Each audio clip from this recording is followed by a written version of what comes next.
Hello and welcome to Exploring Division of Decimals. This is Chapter 9, Lesson 5 from the Nelson Math Focus textbook. I'm Mr. Burko. Let's get started. Our goal today is to use different strategies to divide decimals by one-digit numbers.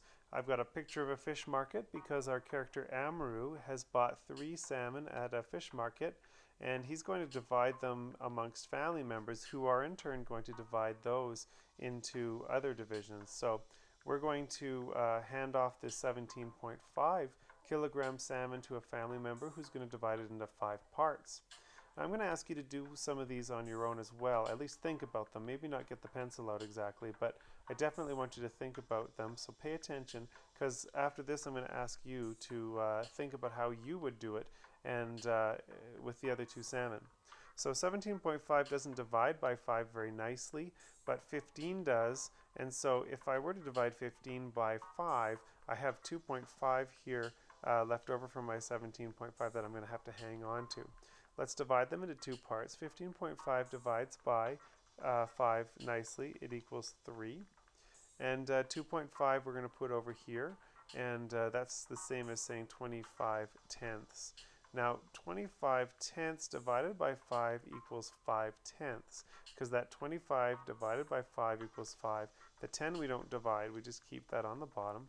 And 5 over 10 is the same as saying 0.5 or 0.5. And so we're going to bring these back together. We had 3 kilograms over here and 0.5 of a kilogram over here.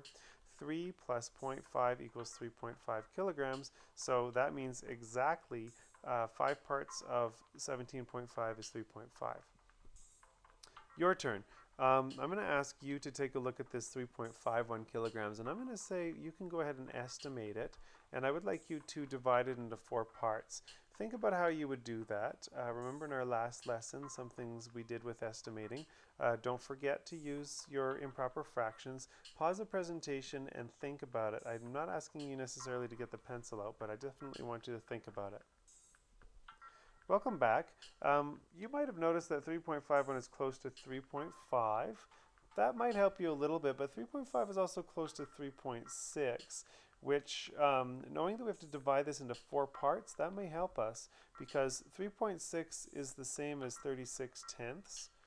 36 tenths divided by 4 equals 9 tenths. Now just be aware that I actually forgot to put the /10 here, so 36 tenths divided by 4 is not 9, it's 9 tenths.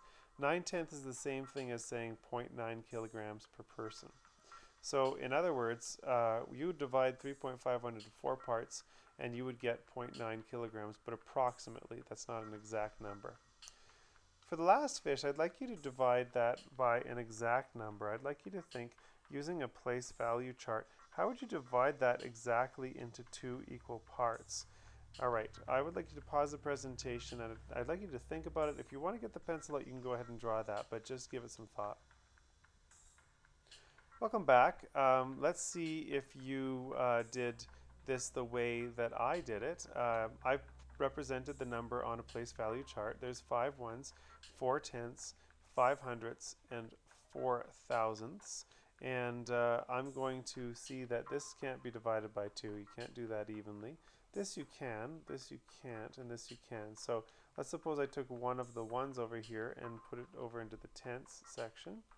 That gives me 14 here now, and 4 there. Those are easily divisible. Let's take this one over here and group it over into the thousandths, because there's 1 hundredths equals 10 thousandths. So we're going to find 14 in here. Now these numbers can all be divided by 2. Let's divide them all by 2. I just chopped these in half, chopped these in half, chopped these in half, and I found that on the top here I've got 2.727 kilograms, and the same on the bottom. So if I were to divide this salmon into 2, that is exactly what I would get. Alright, so that's it for today. Thanks for joining me for exploring division of decimals. I'll see you next time.